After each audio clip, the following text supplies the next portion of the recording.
네, 해외 주요 이슈들 확인해보는 시간입니다. 보도국 오상혁 기자와 함께하겠습니다. 안녕하세요. 네, 안녕하세요. 네, 글로벌 이슈들 하나하나 알아보도록 하죠. 네, 지난주 글로벌 증시는 주요 20개국 재무장관과 중앙은행 총재 회의가 열린 가운데 회의 결과를 지켜보자는 관망 심리가 커지면서 전반적인 하락세로 마감했습니다. 뉴욕 증시는 G20 성명을 확인하자는 관망 심리가 크게 작용한 데다 미국의 지난달 산업 생산이 예상 밖의 감소세를 보인 것이 악재로 작용했습니다. 이 때문에 나스닥과 S&P 500 지수가 약세를 보였고 다우지수는 소폭 반등하는 데 그쳤습니다.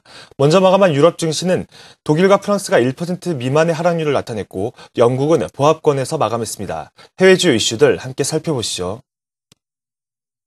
먼저 호재성 재료입니다.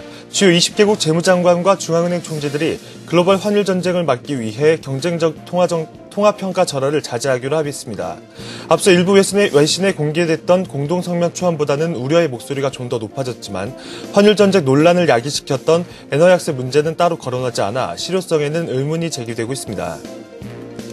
미국의 경제 전문가들이 하반기로 갈수록 실질 국내 총생산 성장률이 개선될 것으로 예상됨에 따라 올해 자국의 고용 속도가 더 빨라질 것으로 전망했습니다.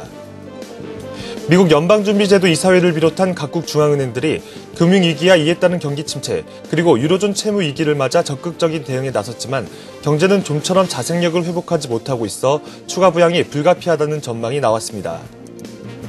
다음은 악재성 요인입니다. G20 재무장관과 중앙은행 총재들이 발표한 성명에서 일본의 엔저 정책에 대한 언급이 특별히 나오지 않았기 때문에 엔화 약세 현상은 당분간 지속될 것이라고 전문가들은 내다봤습니다.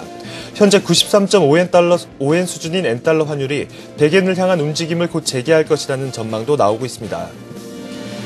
샌드라 피아날토 클리브랜드 연방은행 총재와 제임스 블라드 세인트 루이스 연은 총재가 이유는 다르지만 연준이 자산 매입 프로그램 규모를 줄일 때가 다가오고 있다고 밝히면서 연준의 경기 부양책에 대한 출구 전략 논란이 또다시 수면 위로 떠오르고 있습니다.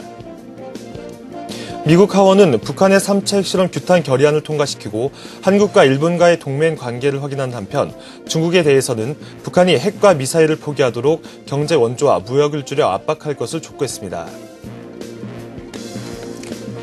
네, 오늘 한 주를 시작하는 월요일입니다. 이번 주 주목해봐야 할 이슈 어디에 있을까요? 네, 이번 주 1차적인 관심은 열흘 앞으로 다가온 미국 정부의 예상 자동 감축, 이른바 시퀘스터를 둘러싼 정치권의 협상입니다. 이 협상이 결렬될 경우 올해 1,090억 달러의 지출이 자동 삭감되면서 경제에 큰 충격을 주게 됐는데요. 백악관과 의회는 새해 첫날로 예정됐던 시퀘스터 발동 시기를 다음 달 1일로 미뤄둔 상태입니다. 오바마 대통령은 발동 시기를 다시 몇 달 늦추고자 제안했지만 공화당이 이를 반대하고 있어 미 정치권 내부에서는 시퀘스터가 불가피하다는 전망이 나오고 있습니다. 이와 함께 글로벌 주식시장은 현지 시간 18일 공개될 올해 첫 연방공개시장위원회 의사록에 어떤 내용이 담겨있을지도 예의주시하고 있는데요. 지난해 마지막 회의에서는 일부 위원들이 양적 완화 조치의 조기 종료를 주장하는 등 이른바 출구 전략 논의가 이뤄진 것으로 드러나면서 투자 심리에 악영향을 미치기도 했습니다. 이 때문에 FOMC 위원들의 발언 수위가 투자 심리에 영향을 끼칠 전망입니다.